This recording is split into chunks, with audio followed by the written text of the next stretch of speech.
Hey guys, it's BigJackFilms here, and welcome to part 4 of our 5-part retrospective of the King's Gauntlet for the King Kong reviews. Again, a pretty easy episode this time around, but this is going to give me a chance to give a second glance at the Peter Jackson remake, which I haven't actually covered since Season 2 fully, so consider this sort of my updated review of the original movie, plus a matter of fixing things that I said originally that, after 10 years, I kind of have to change my opinion a little bit. Again, this episode was fun to put together, and a huge thank you to our affiliates, our resources, our cast and crew, and especially our sponsors on Patreon. If you guys want to go donate to the channel, just $1 more will get you early access to all of our content as well as other special features. We got one more after this, and quite frankly, is probably going to be the most challenging of this 5-parter. But as always, thank you so much for watching part 4. Be sure to like, comment, subscribe, and enjoy the show.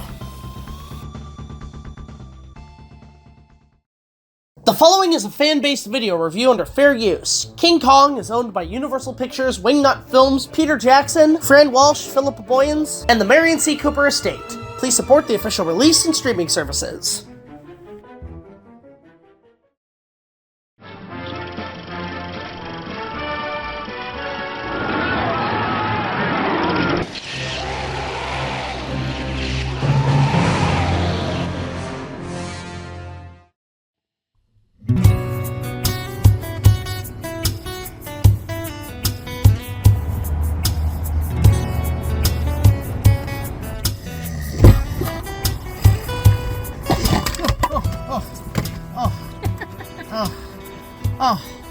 Hey guys, what's up? It's BigJackFilms here, and welcome to the next part of our King Kong reviews retrospective of all the props, and... Did you buy enough merchandise? Did you? Okay, granted, I just want to savor my childhood memories of having Kong's banana-scented breath.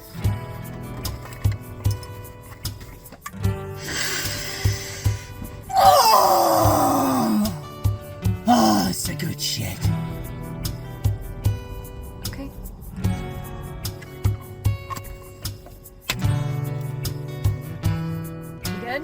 Yeah, we're gonna head to New Zealand now. Oh, we're definitely flying for that. No, we're just driving because we're just talking about New Zealand. We're not actually going there. Lame. Yeah. This is the Peter Jackson King Kong props. I wish we brought Dunkaroos.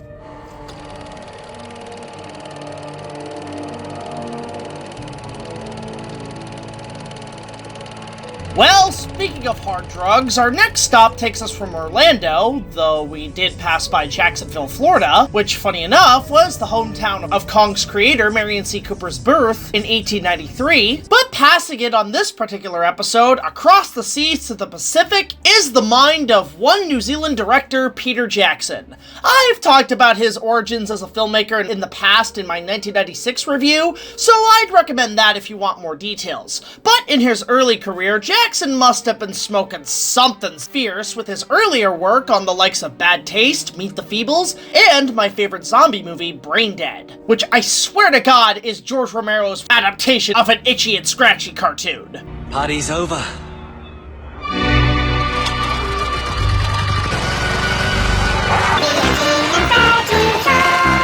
This, of course, led him to the Lord of the Rings trilogy, and eventually his own remake of King Kong, for which the props from that movie are another line of pieces only thought to exist only in myth. Until now. Whoa, slow down. Okay, well, first and foremost, there's a bit of an elephant in the room I've been needing to discuss that has been bugging me for quite a while. Back in Season 2, when I covered the Peter Jackson remake of King Kong, I was unnecessarily harsh to the final product. And it came off as honestly really condescending and confusing at my full thoughts, which about 10 years later has changed since my opinions on this movie. In fact, this is the movie that reintroduced me to the original and where my Kong love fully bloomed. So I owe a lot of thanks to this film, in hindsight. I also don't think it's a bad movie by any means. And comparing it to the 1998 remake of Psycho, in my opinion, was really unfair. It's clear that Jackson's love of the original King Kong in this remake was not meant to be that at all, but more of an expensive love letter to the original film entirely. I I'd say the bigger issues with it are that it's just the original with the scale of something like Titanic. I mean, think about it. It's a 3-hour period piece, starting with a steamship voyage, 2 people falling in love, the ship runs a wreck in the middle of the ocean, and the rest of the film is a disaster action movie with fights, frights, floods, and a tragic climax. And considering Titanic was the biggest movie of all time, I mean, even George Lucas knew it couldn't be topped making episode 1. There's no way to know what's going to happen. You know, we're never going to beat Titanic. Nobody can. I don't think that's it. Can you explain that? I did a More American Graffiti, made 10 cents. Really? Failed miserably. But outside of that, coming off of Lord of the Rings, it's impressive how much Jackson put in as a tribute to his favorite film, with the time limit he had and a whopping $207 million for Universal Pictures. Universal and Jackson originally projected a $150 million budget, which eventually rose to $175 million, because Jackson made a deal with Universal whereby he would be paid a $20 million salary against 20% of the box office grosses for directing, producing, and co-writing, making it one of the most expensive paid to a director alone and one of the most expensive movies at the time. Not to mention the budget or much more going into the bloody marketing campaign. Kong. 4-star reviews all over the damn place. 2 more 4-star reviews coming in. I think this movie's going to be giant, huge. It has to make over $500 million to break even. Is that what they're saying? It costs $207 million, you know, to make. Then the promotions, then his salary, and he gets 20% against the gross or something. Dude, this will do worldwide over $1 billion. $500 million is breaking even. Nah, this thing is going to make Titanic money. But that $20 million salary was more than likely a payment of vengeance given how badly the studio treated the director in the 90s when he attempted his first major tray at Kong along with the box office flop of The Frighteners with producer Robert Zemeckis, with a totally different script, more on par with the classy Indiana Jones adventure movie. Funny, since Thomas Ketcherman, who played Captain Inglehorn in Jackson's remake, would play the SS officer in the opening of Indiana Jones and the Dial of Destiny, and even played a Hydra officer in Avengers Age of Ultron. God, this guy really likes to play period piece fascist, doesn't he? Englehorn's in on it. That stinking German. This is one of the reasons my opinion changed on the final film back in the day, and where my review's perspective was coming from. The 1996 attempt is the most fascinating of the cancelled Kong projects just due to how far it got in pre-production, from 2 drafts, which I have read both of, that have some minor changes, to casting with Kate Winslet, George Clooney, and Robert De Niro in the main leads in mind, to many props and maquettes from a full-scale rig hand by WETA designers to be either in storage or recycled. Wouldn't surprise me if it was used as one of Treebeard's limbs in Lord of the Rings. To sculptures and stop-motion puppets of some of the creatures that were to be used as animatics for the film, given digital animatics were not as common back then. I also thought there was something nice about prevising and stop motion, even though the movie was going to be completely computer generated, that it gave us a first pass in the old-fashioned technique. So we'd sort of somehow, that flavor would be inherited by the finished film itself.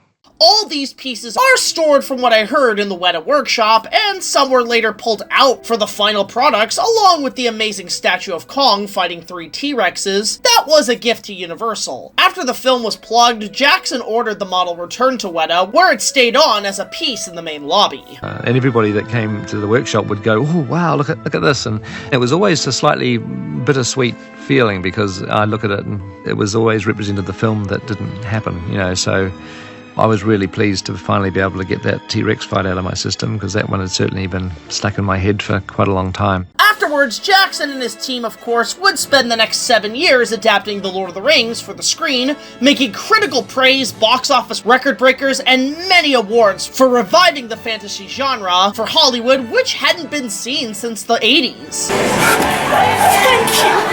Thank you! You love me! You really love me! Shit! So much so that Universal recalled Jackson to offer King Kong once again, and Jackson came up with a high price for his claim to make a decent hit for the studio. While compromising time for pre-production, the crew did a bang-up job in the production design department to recreate the historical look of 1933's Great Depression era and the vast wilderness of Skull Island, which, while the New York stuff was mostly done with a backlot set extended with digital technology and extras, the majority of Skull Island outside of the creatures were handled mostly with miniature sets and practical elements. Honestly, it's pretty impressive that Jackson was able to pull this off and not go completely digital like George Lucas did with Revenge of the Sith that summer. The fact that the digital technology was only used for the most difficult effects shows how much Jackson still cares about practical effects, and making his world much more real. I wanted us to capture much the same quality in our version. I wanted our version to sort of feel like our jungle was a close,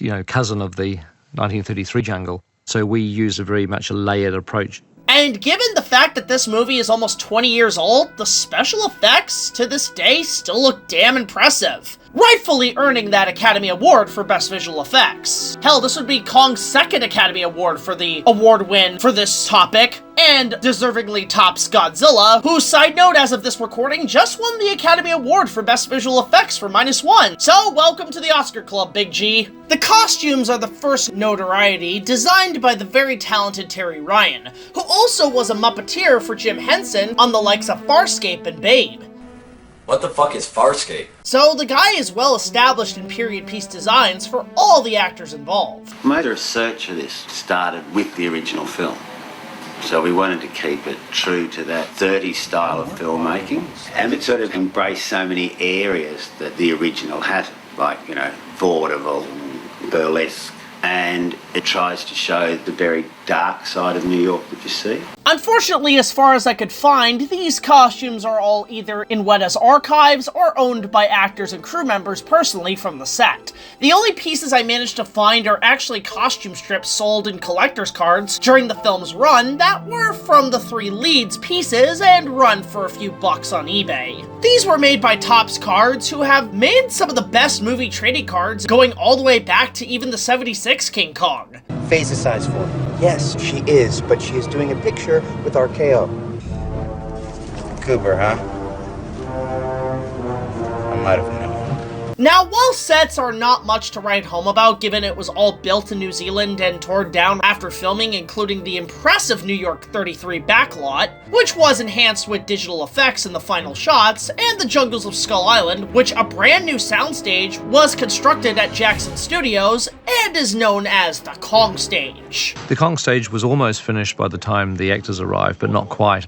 And I said to Peter, is this for your next movie? And he said, no, this is for Kong. I just couldn't believe it, And you're not kidding me, right? I think they were amused to see, to walk onto the lot and see a studio that was still basically being constructed while they were arriving to shoot the movie. But this movie had many outside stages to film on, mostly for the Skull Island scenes from the swamp tank, which was also used for the Gates of Moria in The Lord of the Rings, along with the Deadly Marshes, and the wall itself shot on the same local area used for the town of Bree. That set, while destroyed, is well recreated to scale at Skull Island Reign of Kong in Orlando. Thankfully, one set does survive, which is the Civic Theater used for the building for Carl Denham's Steinerfield show in the lobby, to the incredibly architectural theater that housed a CG Kong. The theater to this day is beautiful, and it'd be great to see in person someday. I saw Star Wars. First time I saw Star Wars was in that cinema. Wow. And it was cool brilliant. To see Star Wars there. Yeah, it was. Cool.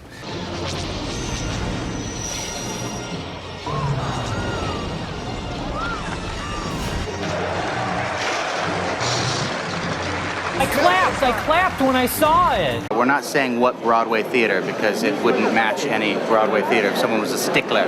It's King Kong, the 8th wonder of the world. Let's go to page 2. Page 2 is all about King Kong with Miss and Darrow. The 8th wonder of the world. Now, is the 8th wonder of the world Miss and Darrow? or King Kong. Sadly, one of the most impressive set pieces that had many variations in the film that hasn't had the best survival was the SS Venture, being not just a homage to the look of the ship in the original, but was based on one of the last tramp steamers during the last voyages at the turn of the century. We wanted the ship to be like an old tramp steamer, probably built around the turn of the century, and by the time the 1930s come about, it's on its last legs. It probably should have gone to the scrap metal yard a few years early. The ship was made in 4 different ways. The one with least importance was a digital model for the most difficult shots, which were used in very limited numbers, because Jackson was determined to make the ship as practical as possible. There were exterior sets built used for green screen, along with being drafted off the Skull Island shoreline. Then you go shooting, and the boat is on the parking lot, you know, and you go like, how the f*** are we supposed to, like, fake that? And tilted to its side and splashed with large tanks, which made for hilarious outtakes. Oh, no! Get off! No, wait, no.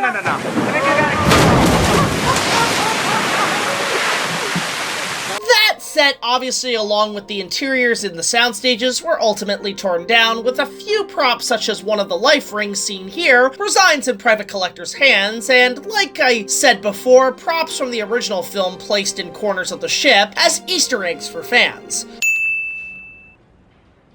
To be fair, many of the modern props, from guns to table pieces, are either in storage, rented out, or owned by private collectors. Also, I gotta admit, it's pretty cool to see the updated guns used in this movie for the period, with the 1928 Thompson submachine gun, which, as much as I'm not a gun fan, that is probably my favorite weapon. I mean, hell, even my dad used it in Vietnam. That gun's pretty damn awesome.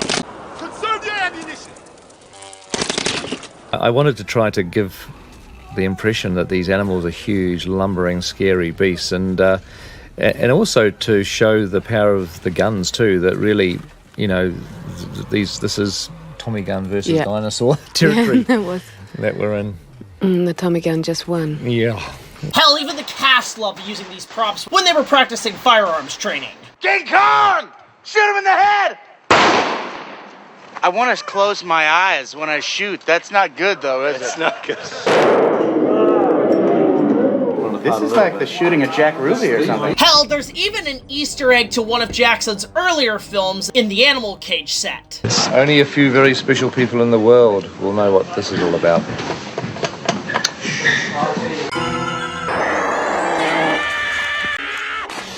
Fun fact, that movie actually makes Skull Island canon, so does that make everybody in that movie on Skull Island a fucking zombie? Holy shit, Zombie Kong! That just writes itself! What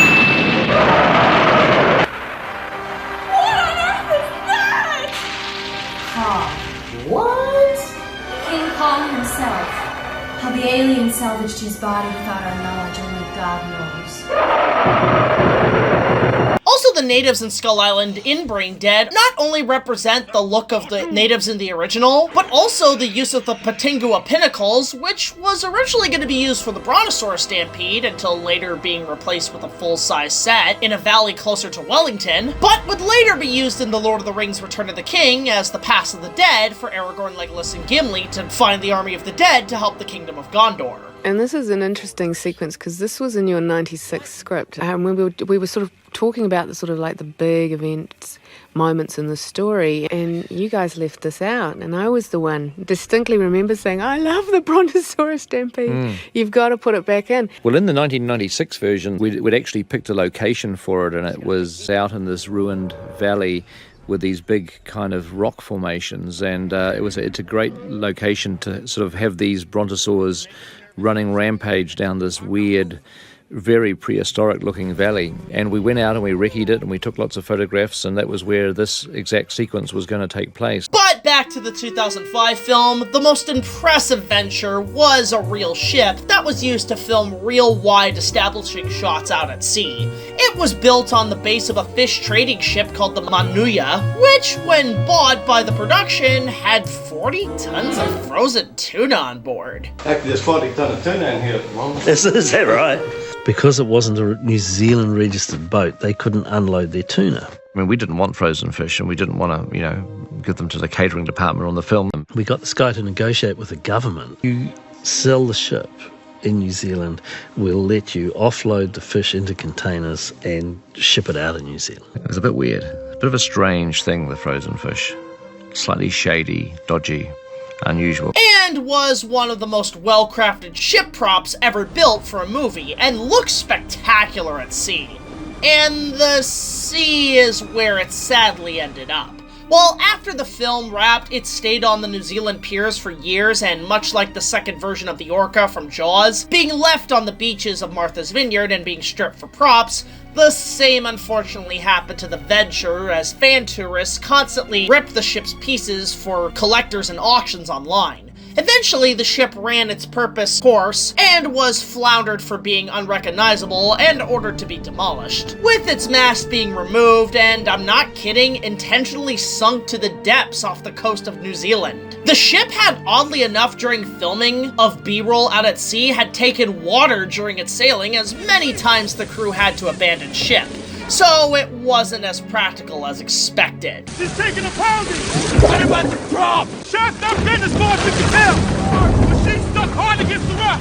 The Venture 2 was scuttled in the ammunition dumping grounds in Cook Strait and remains there today under the supervision of Wellington Harbour Masters, with its watery grave 1.7 kilometers deep and 37 miles from the Miramar Wharf. While at one point considered to be used for a tourist destination for divers, that concept was later canned, but if you're brave enough to dive to the ship's grave, it might be worth a shot. Hell, you might end up looking how the sunken Venture looked in Sky Captain in the World of Tomorrow. Hell, that actually has a few kaiju Easter eggs, including one for Godzilla. Monsters belong in B movies. The final Venture was, of course, a miniature used for the trickier shots of the ship as it crashes into the coast of Skull Island, designed by Academy Award winner Richard Taylor and photographed by model cameraman Alex Funke. The ship is one of the more impressive effects in the film and would be arguably the third time the Venture was shot in miniatures, being prior to the original King Kong, and a more modern ship used for the dock crash in the Lost World Jurassic Park, which did house the same name. Skipper SS Venture, this is Engine Harbor Master. Do you copy? Over. The model after filming was stored away, but a replica was recreated along with the miniature of the Skull Island wall and placed in the old Red Sea attraction on the Universal Studios tour to help promote the movie's release. However, that attraction closed in November 2016 permanently, and the Venture model ended up in an auction and did not sell despite a starting bid at $5,000. Maybe someday the ship will show up again for sale, but if not, we'll take them. No, you can't! No! There's too many people to mention by name, but you'll see the credits when they roll for 9 minutes. Don't go to the bathroom, or you probably will need to go to the bathroom, but... King Kong's come to Burger King. So choose any one of these. Then take any two of these delicious drinks or sides. And capture the adventure with one of these 6 toys. So don't hang about. Roar down to Burger King. Kong, the 8th wonder of the world. Just like in the movie, now he's yours. King Kong. Enter the jungle of Skull Island, where you swing Kong into action and help him battle the jaw-chomping, tail-whipping, and claw-pinching creatures. But Kong's mighty strength and powerful grip shows them all why he's the king. King Kong, and his world is now playing in your world. King Kong, gripping action figures, Skull Island playset, and additional figures, each sold separately.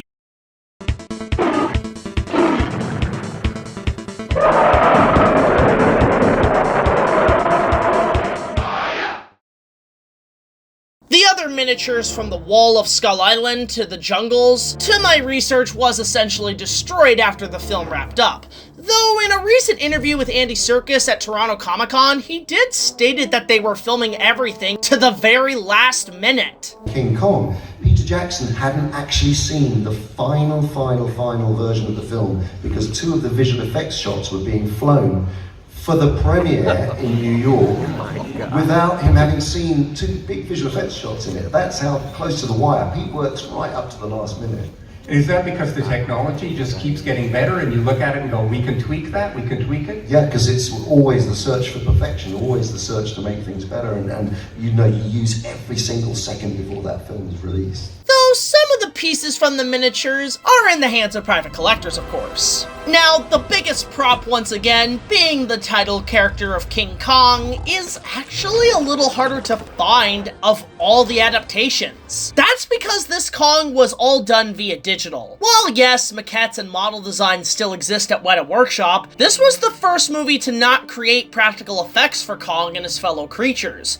Well, unless you count the giant animatronic bird used in the extended cut. This was a creature that WETA Workshop built, and as a large puppet. There is scientific evidence of big birds, and especially in New Zealand there's actually a bird called the moa, which was a huge ostrich-like creature, bigger than the one that's in this movie in actual fact. But Kong was a totally different creature from the body, face, and the hands. Again, in 1996, they did attempt a mechanical hand rig, but with the gap of time from Lord of the Rings, the technology advanced to where the close-ups of Kong's hand could be fully visualized in CGI, though Naomi Watts did get to ride in a rig wrapped in green foam shaped as Kong's fingers. Keep it kind of, don't be too shy. From the original 1996 maquettes, which even Jackson himself admitted weren't fully 100% there, the original design of Kong was far different than what the final product ended up, to the point that they were already starting to animate the creature and it wasn't working out, even to the point of having the first trailer include the original design. But ultimately, halfway through post-production, Jackson decided to completely redesign Kong, thanks to some help from Andy Serkis during a trip to Rwanda to study real gorillas, and the team ultimately decided to make him essentially as practical as a silverback gorilla can possibly be. And it seems so simple now, but as soon as he started looking like a real gorilla, everyone was happy. It's like, hey, that's what he should look like, a real gorilla. Yep, you're right.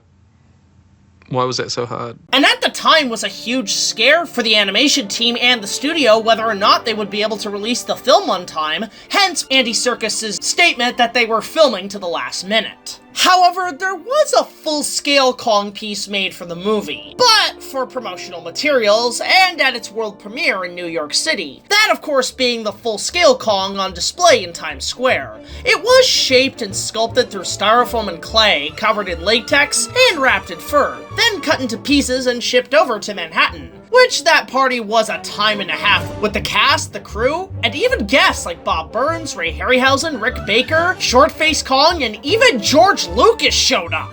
Ironically enough, both Peter Jackson's King Kong and Star Wars Episode 3 Revenge of the Sith not only came out the same year, but were the highest-grossing films of 2005 as well. Most impressive. And yes, folks, the prequels are still coming, but ironically enough, this was also the second time a styrofoam Kong was in Manhattan since the 1976 film, but we'll get to that next time. Damn it, do we have a deal? Yes, Professor, we have a deal. After the premiere, the model stayed around for holiday tourists for a bit until being moved to Universal Studios Hollywood on display for the studio tour there, eventually rotting to the elements and disappearing forever. It is a shame that this piece was never fully restored or kept in good shape, because today I would have loved to taken a picture with it, or just being able to see it up close, to examine Kong's height. Because the film was more reliant on models and digital effects as a period piece, there isn't much to write home on after that in terms of the creatures. The final prop you could say that was relevant to the film was the biplane, which was done as a real set on blue screen with some relatively interesting cameos. The main pilot and gunner's cast was a homage to Merian C. Cooper and Ernest Schoedsack's cameo in the original, as the main pilots not only reflecting Cooper's days as a fighter pilot in World War I, but as Cooper stated in casting the pilots that kill Kong, "We made him, we should kill the son of a bitch ourselves." A line that even myself in my own remake portrayed. "I'll take him myself. Cover me." Yes, sir. But for Jackson, he took on the mantle of the gunner while the captain of the squadron was played by, of all people, King Kong himself, Rick Baker. as a form of psychological vengeance for the hard labor, and bus thrown under him as credit playing the character in 1976. Hell, the guy broke a shoulder when a 2x4 fell on him shooting the World Trade Center climax, which he didn't discover he had for over 20 years. So yeah, there was enough damage to motivate him to be the man to take his incarnation of Kong down. Rick here has the biggest conflict because he played King Kong in 1976. Didn't you, Rick?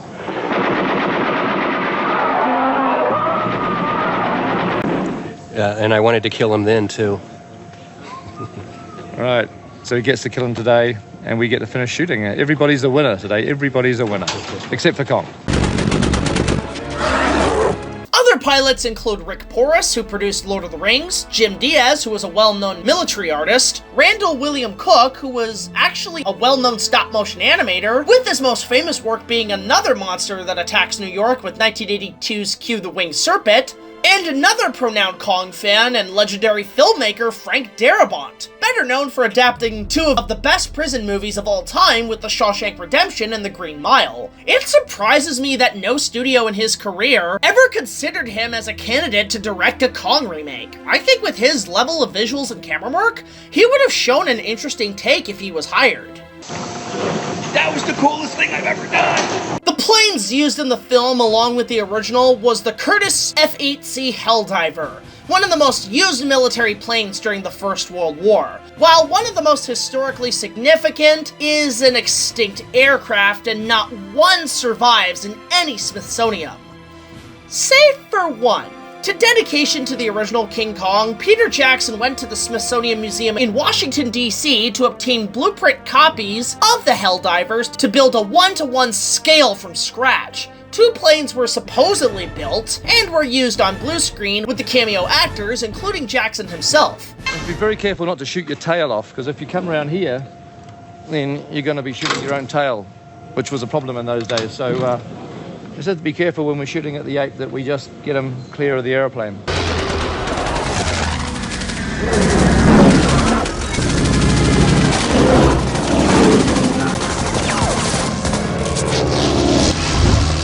John, I'm sorry. They got us. Afterwards, one was on display during the film's New Zealand premiere on the film's public release on December 14th, 2005. While one of the planes remains, the other is unknown, with both being retired, with one being displayed at the Aviation Heritage Centre in Blenheim, New Zealand. And I think it was pretty cool that Jackson, after filming, donated it to a Smithsonian for historical preferences. And much like Kong himself, many of the creatures of Skull Island were all done using CGI and maquettes to design them and animate them in post-production. Not one practical dinosaur was really ever built for the film, especially given the fact there was one scene deleted from the final cut that only made it through concept art, in which Anne was to be swallowed by the Tyrannosaurus Rex, and Kong had to rip the jaw out in order to fish her out. God damn, why did they do that? I understand the practicality of it being almost directly impossible, but given what happens in Kong Skull Island, holy shit, that would have been cool. And given more of a reason for Kong to do that badass Mortal Kombat move. So yeah, no practical elements were really made for the creatures. It's more than likely many of these pieces reside in the archives within WETA Workshop. From both the people I know who work there and tourists who have visited, they keep a lot of this stuff under lock and key with no photos or videos allowed in the workshop. However, for hardcore fans, WETA during the film's release created a line of collectible statues sculpted by the artists themselves for mass production. From dinosaurs wall-mounted to the incredible statues of Kong fighting the T-Rex, these pieces are worth thousands today. My favorite collectible would have to be Kong battling the Tyrannosaurus Rex, you know, which is a huge collectible. I mean, the thing's so heavy you can hardly pick it up.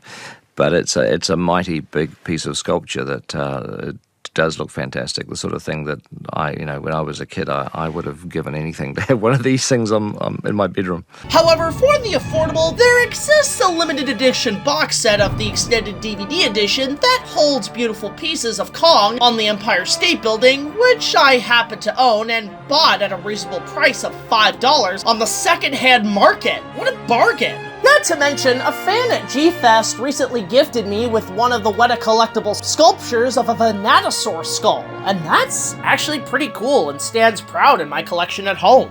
But outside of that, there's not much else to talk about with the Peter Jackson remake, until I decide to re-review it, and the future of Kong himself in terms of historical props and memorabilia. But new discoveries are being found all the time, so there's no sense of the mysteries drying up for some of the unknown. The Monsterverse has given the Kong legend new life with the success of Kong Skull Island and his recent rematches with Godzilla. Because of the continuous progression of technology, there's not much practical done with King Kong anymore, save for the remaining boneyard use in Kong Skull Island, which was a practical set shot on the islands of Kauai, which acted as Kong's Island in the 1976 remake, as well as the main island in Steven Spielberg's Jurassic Park.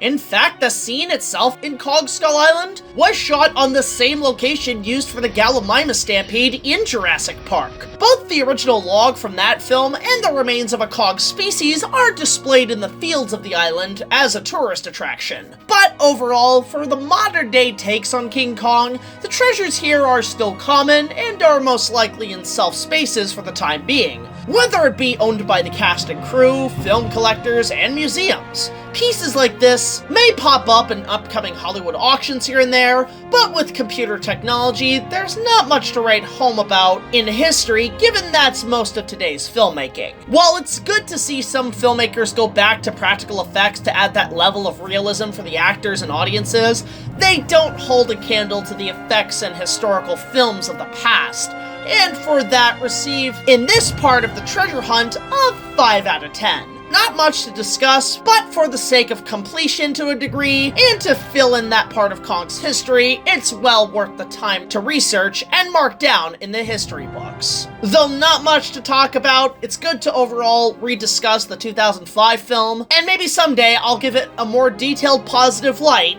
in the near future.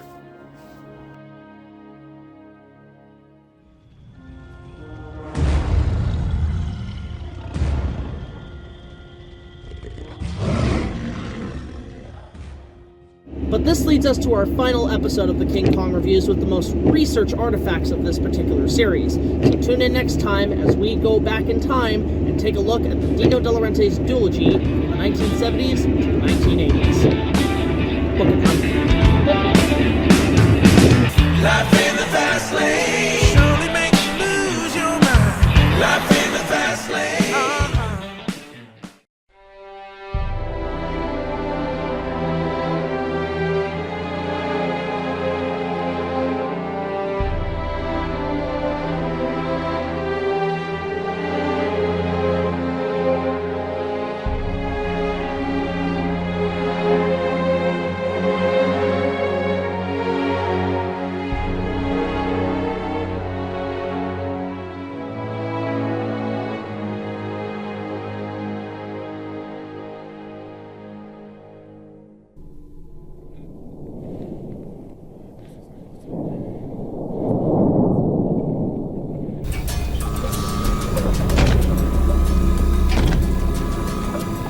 Main Heron. Unser Scanner haben kein Anzeichen Elde Ryan oder der Nummer 18 entziegt.